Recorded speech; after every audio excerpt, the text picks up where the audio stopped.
Welcome back mga katambalan, mga hot topic and issue. Pag-usapan natin. Update po tayo kay David Licaucon kung saan nga po ay pinakilala itong si David ng GSC Incorporated bilang first ever ambassador. At makikita nga po dito na napakagwapo ng isang pambansang Ginoo nang ipakilala nga po ng GSC family itong si David. At may ilang mga posts itong si David at video na isinare sa kanyang social media account ng ilang mga kaganapan nang inintroduce nga itong si David bilang ambassador ng GSC. At makikita naman na talaga namang lutang na lutang ang kagwapuhan ng isang pambansang Ginoo.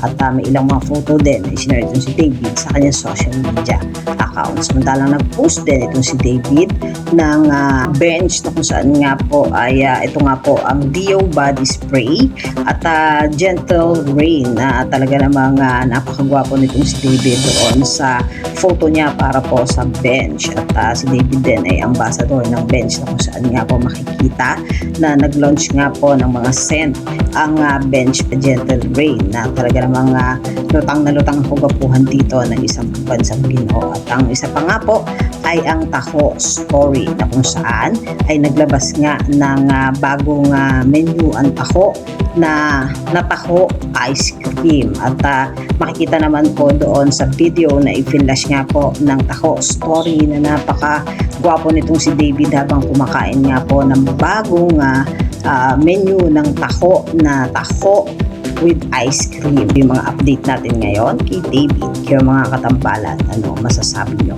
Comment lang sa comment section. Pag-usapan natin.